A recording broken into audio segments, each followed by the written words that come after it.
New equipment. New battle possibilities. New strategies.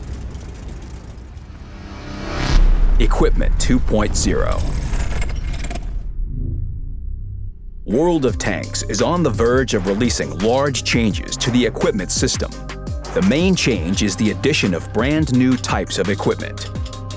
The turbocharger is one example. It increases the engine power as well as the top speed and reverse speed. The improved aiming increases the gun's accuracy. The improved rotation mechanism increases the turret and hull's traverse speed and decreases the dispersion on traverse. Improved hardening was also added to equipment. It includes all the bonuses of the improved suspension and increases the vehicle's durability and suspension repair speed. Repairs fully restore the suspension's durability, making it harder to destroy a track right afterwards.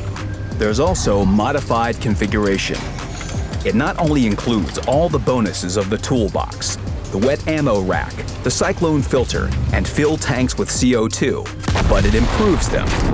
Additionally, it prevents one ammo rack explosion, fuel tank fire, or engine destruction in a battle.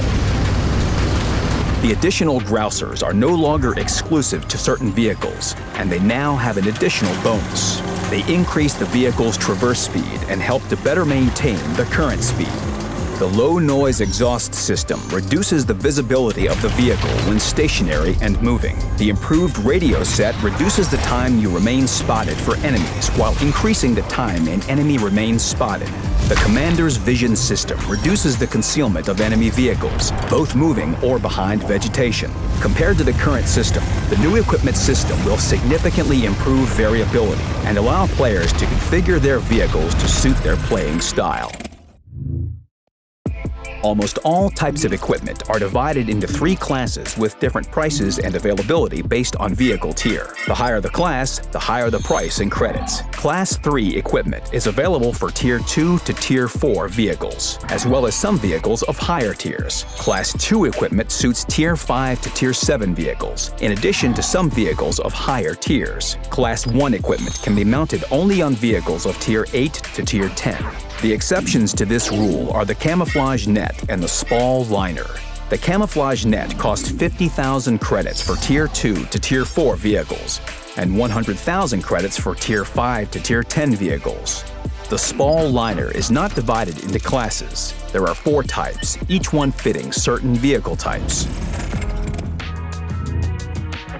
Under the new system, equipment is divided into 4 categories: firepower, survivability, mobility, and scouting.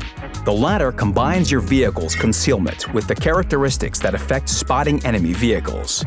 Each category corresponds to the characteristics of the equipment used to improve the vehicle. That's why improved ventilation includes all 4 categories, while the improved rotation mechanism affects only 2. All other equipment items affect only 1 category. Along with the changes to the garage interface, you might notice that the number of slots for equipment and consumables now depends on the vehicle tier. Tier 1 to Tier 3 vehicles have an increasing number of slots to gradually allow new players to adapt to the system. For this same reason, these vehicles have a decreased chance of having a fire or experiencing their modules being destroyed and crew members injured. Vehicles Tier 4 and higher have 3 slots for equipment and consumables, so they have standard chances of encountering problems. Starting from Tier 6, the first slot, as well as the types of equipment themselves, has at least 1 of 4 categories. The category depends directly on the vehicle type. Heavy tanks have survivability, medium tanks have mobility, light tanks have scouting. SPGs and tank destroyers have firepower. If you mount an equipment item of the same category in this slot, it will provide an improved effect. The vertical stabilizer is an exception to this rule. There are no vehicles with a slot that would provide a boost to its characteristics. If the categories of the slot in the equipment item don't match, the bonus will be standard. Improved and bounty equipment items are not linked to any of the 4 categories, so they don't give a bonus when in special slots. However, they still provide a greater increase to characteristics than standard equipment, even if the standard equipment is mounted in a slot of the relevant category. The characteristics of improved equipment were increased as well, which justifies the higher cost. Now for the most interesting part. How can the new equipment be applied in battle? Let's take the Maus, a big, tough vehicle. What's usually mounted on it? Improved ventilation, a gun rammer, and an enhanced gun-laying drive. A classic combo. But how might the Maus look under the new system? If we mount modified configuration, improved hardening, and the Spall liner, it turns into the main defender of the livestock sheds on Malinovka. Keep ventilation and the gun rammer, but throw in the improved aiming, and we have a Maus that's ready to deal damage from the second line. And with the turbocharger, the improved rotation mechanism, and the additional grousers, it's already rushing to the hill. Rushes like a Maus, of course, but still. But here's a more down-to-earth setup. Ventilation, gun rammer, and modified configuration. The good old Maus, but now better protected from the ups and downs of random battles. Medium tanks receive their own bonuses. With the improved rotation mechanism, they fire more accurately while on the move. Light tanks receive a new perspective. With the Commander's Vision system and the improved radio set, they spot enemy vehicles earlier and longer. And with the turbocharger, they can race around the map more actively. Tank destroyers have their own advantages. With the improved rotation mechanism, they have less dispersion upon movement, and the improved aiming helps them mount ambushes more effectively. The improved rotation mechanism can also help SPGs acquire new targets by speeding up aiming.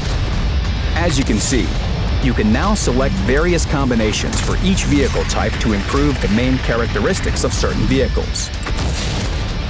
And in some cases, the new equipment options may change the playing habits and principles that have formed over the years.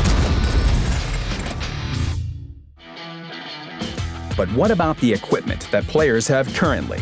All equipment items in the depot and on vehicles will be converted to new equipment according to the specifics of the reworked system. This process doesn't require players to do anything. In fact, players will benefit.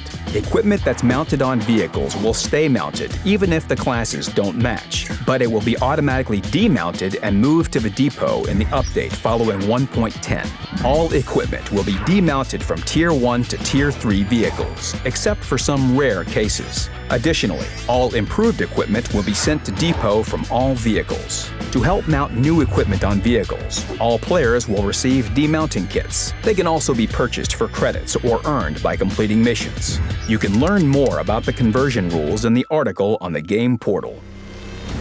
After reworking the entire system, equipment became more diverse and at the same time more organized. It better reflects the current trends in the game and changes some foundations. We'll learn more about how battles will change once the new equipment system is released. It'll provide a wonderful feeling of discovery within a familiar game.